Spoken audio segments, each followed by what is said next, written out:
I've already apologized to the parents over and over again. I don't apologize to you. Don't apologize to you. Attorney Norm Pattis called it strategic. We thought it was vicious and uncalled for and gratuitous. But at the same time, the plaintiff's attorneys called for a recess to determine how they'd orchestrate the rest of the day. You think I could book that for like the weekend of the 14th when the soundtrack comes out? If so, bump somebody. All right, thanks. I love you, man. I got my MTV out. Savage! I'm a savage! Oh! I'm a savage! Whatever I want, I'm going to get! Whatever I want, I have to get!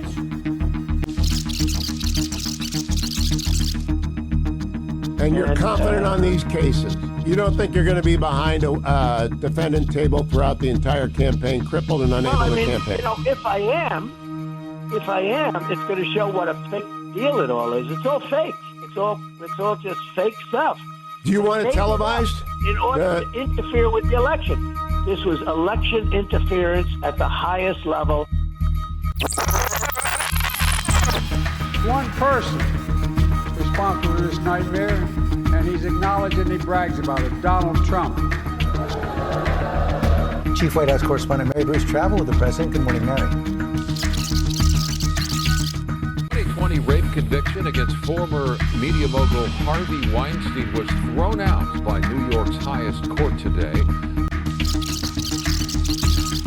Now to another big headline. Arizona's governor plans to sign a bill today repealing a 160-year-old abortion ban. Ladies and gentlemen, welcome back to the Patriot News Hour. We have a lot to discuss right now, what's going on with the left in this country. The situation is dire, it's ridiculous, there's no restraint. There was an attack on the Last Supper at the Paris Olympics. You had demonic figures dancing around, taunting Christianity, taunting Christ, taunting the crucifixion, going to every extreme possible to make their demonic point known. And the crazy thing is, the ridiculous thing, as I should say, is Kamala Harris made her first stop symbolizing the attack on Christianity, which was at RuPaul's basically drag queen show. And then you juxtapose that to what happened at the Paris Olympics. Is it a coincidence? Is it a collaborative attack on Christianity? Is it a belief system that intertwines between our candidate for president and the actual Paris incident happening? I just believe it's the demonic agenda altogether. I believe that's what happens when Satan is running your party and he's running the world, and he's basically enacting a hostile attack towards all Christians and Christianity. We really need to be aware of that situation and what's going on. We have news on that. We have news on Hezbollah, Hamas. A top figure was struck in Iran and killed, a terrorist. There is a war on the very fabric of the culture of the United States of America. And it's not just an internal war and an internal struggle, but it's an outer struggle in the sense of outside our geographical location of the United States of America, and other countries are trying to pick us apart as we're ripping ourselves apart because we took God out of this country. We took Jesus Christ out of this country, to the point where Russia and China are flying their bombers in Alaskan airspace, just on the brink of it, just outside, to threaten and show their solidarity against the United States of America. There is so much going on, so much we need to talk about, and we are going to pan over to the video of what happened at the Olympics. And what we want to do is turn this video podcast into an audio podcast. So I encourage all of you to check the Patriot News Hour out on Apple, on Spotify, anywhere you can get it. It's available on all streaming platforms, and donate to the show as you see fit, because somebody has to put in the plumbing and somebody got to keep the toilets working. But besides that, ladies and gentlemen, I want to give a shout out to my biggest fan, Matt. Matt, what's up? How you doing? He's one of the thousands of listeners that listens. Me and him correspond, talk about Trump all day. And I wasn't on the Trump 2024 Express. I just wasn't.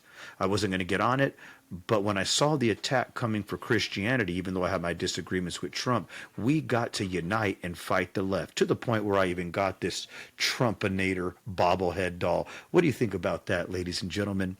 We'll get to that too a little bit later. But what I want to do is pan over and talk about the Olympics and show you an example of how Satan works and the demonic attack against Christianity and against the fabric of the United States of America. I only have one question for you. Ladies and gentlemen, are you ready? He is the Bishop at the Oriona, Rochester Diocese in Minnesota, founder of Word on Fire, and his comments about this have gone viral. Bishop, welcome. You've called the display a, quote, gross, flippant mockery of the Christian faith. What was your reaction when you first saw this? Well, I was shocked and dismay. You know, I just came from Indianapolis. We had this marvelous celebration of the Eucharist. 50,000 Catholics descended upon Indianapolis to give, worship to the Lord. And at the center of that was the Eucharist. And then to see, and, I turn to the Olympics with great interest. I love sports. I love the Olympics. I turn with great interest and I see this clear mockery of the Last Supper. And for Christians, the Last Supper, when Jesus, in anticipation of his death, gives his body and blood to the world. I mean, we're at the center of Christianity. And to see, drag queens and so on cavorting in imitation of Da Vinci's Last Supper, how could Christians not construe that as a slap? I was shaking my head at as I heard some of the reporting there, all the emphasis on inclusivity. Yeah, I guess everyone's included except for Christians, except for believers. They can be mocked and marginalized and made fun of all you want. We saw the same thing last year with the LA Dodgers controversy. So, I know I have very little patience for that, the great avatars of inclusivity, but are just brushing aside Christians. What do you think is behind all this? At one point, there was a scantily dressed man. They bring out a big silver platter, apparently like the Last Supper, reveal it, and it's a guy scantily dressed, old, painted in blue, curled up inside this thing. Where does this come from to think that, it's like, okay? No, to me, it's perfectly clear. You have a very secularist, very materialist, postmodern culture that knows who their enemy is. The Christian churches stand as the great institutional opponents to this worldview. It's a philosophical, cultural struggle, and they know who the enemy is. So when they have a chance, they mock the enemy. And, I don't think we should simply acquiesce. If you go back to the Lord himself, to turn the other cheek and so on is not a recommendation to acquiescence or to quietude. That's a manner of engaging evil when you see it. To do it nonviolently, to be sure, but it's a way of engaging and getting in the face of things that we see as wicked. Look at Martin Luther King, one of the great practitioners of nonviolence, but you'd never describe him as acquiescent or as non-resistant to evil. So I think the Christian churches have got to gird their loins a bit here and stand athwart this pretty clear attack on us. What is your response to the artist and the sponsor who says he didn't mean to offend? It was a homage to the Greek god of wine, that it was a message about the, quote, absurdity of violent behavior of human beings. Well, let me tell you exactly what's absurd there. He's never read the myths about Dionysus. Read the myths of Dionysus and so many of these ancient gods. They were marked by extraordinary amounts of violence. And the Christian churches, looked at the ancient myths and saw all these problematic depictions of ultimate reality. Christianity proposes a God who is indeed a God of love, of forgiveness, compassion, and nonviolence. I'm sorry, but I don't want to go back to the ancient gods, especially Dionysus. You think that's a symbol of nonviolence? I recommend you go back and read those texts. And here's what really bugs me. If we just keep mocking Christianity, what will happen when, in our culture, people no longer hear the story of the prodigal son? They no longer hear the story of the Good Samaritan. They no longer see the depiction of the Last Supper for what it is. They no longer see the crucified Christ. What will happen to our culture when those things are mocked out of existence? Ladies and gentlemen, there is more going on that meets the eye. Dionysus is the least of the problems.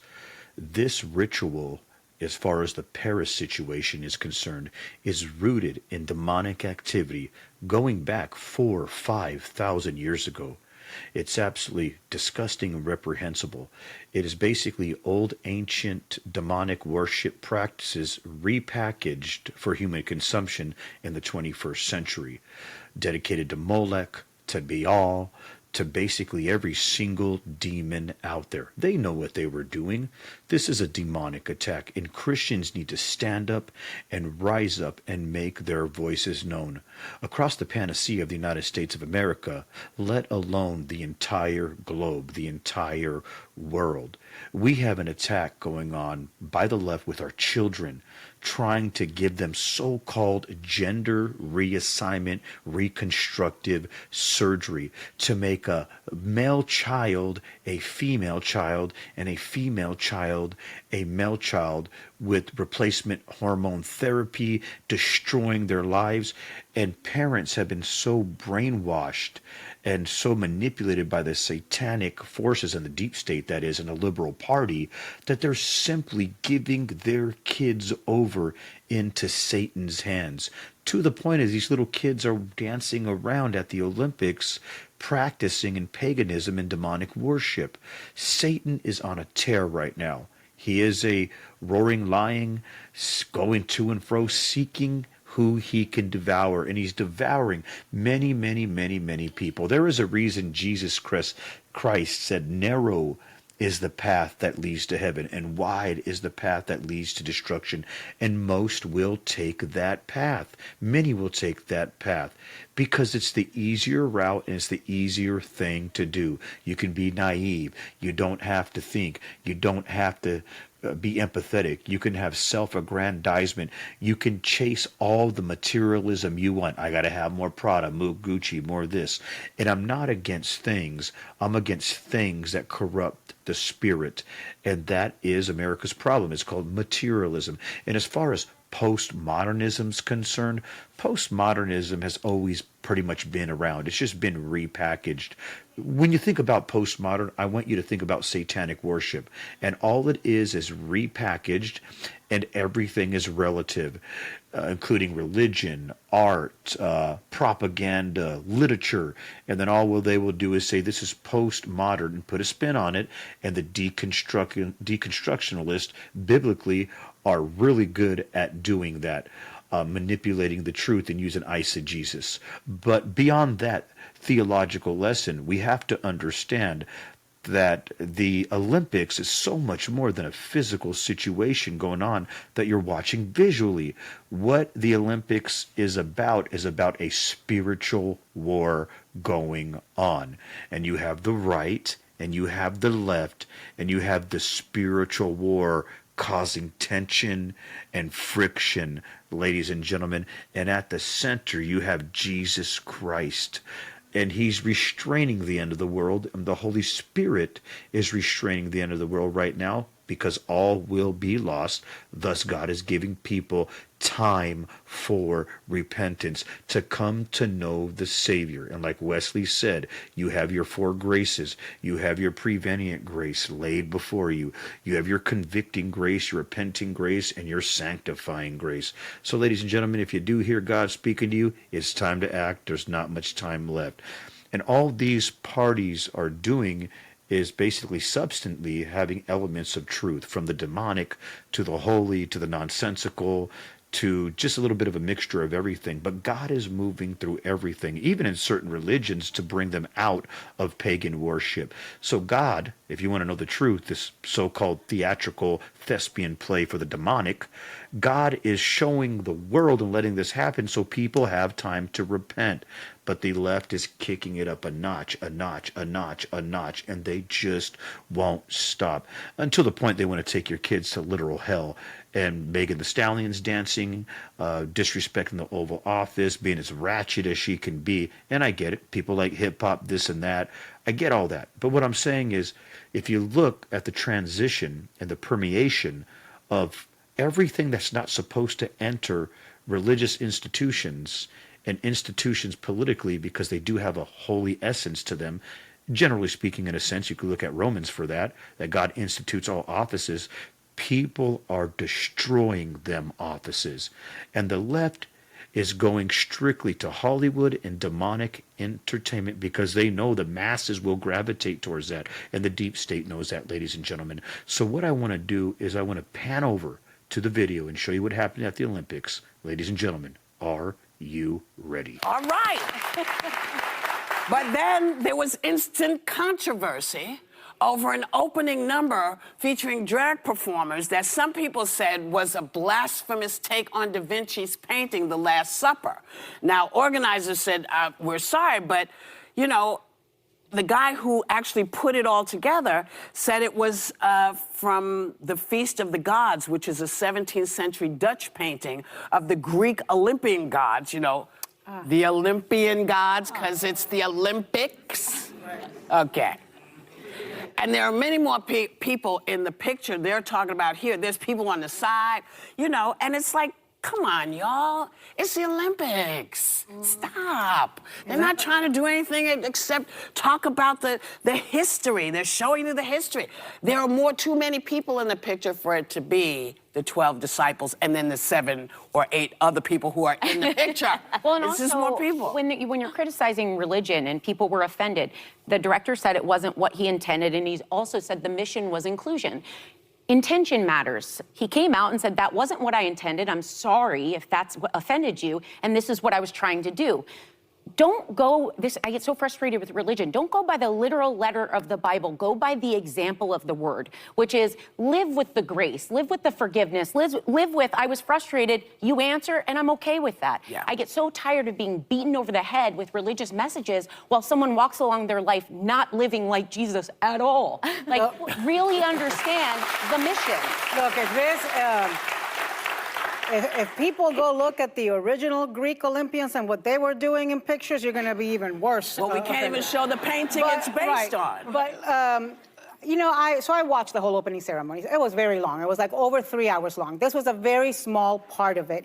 And it's what's consumed so much of America, I guess. And I would say, you know, it happens every 4 years. There are young people who train their entire lives to be there to represent our countries. Can we please give them the focus? Can we please talk about Simone Biles, her magnificence, how she made the comeback?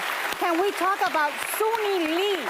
This woman had the worst kidney disease, and she made a comeback. Oh, my God. Hasley Rivera, 17-year-old girl from New Jersey, Dominican descent. Can we talk? Can we give some flowers to... I want to give some flowers to Flavor Flav, who decided to pay and sponsor and help the U.S. women's water polo team because they had no money to do this. And LeBron James and Coco Gauff, they look like George forget Washington. Queen Celine Dion returned, she performed at the '96 Olympics, and she had done, because she's been suffering from stiff person syndrome, she had said in an interview in April of 2024, I hope I get to return to Paris. So then to get to perform at the Olympics, I wept. I was watching. And I have to say, I went to the Pyeongchang Winter Olympics in 2018 in South Korea and got to see the opening ceremony. It is the coolest thing. And they lean into their culture, and you're meant to learn something. And I'm sorry, there's nothing more Parisian than like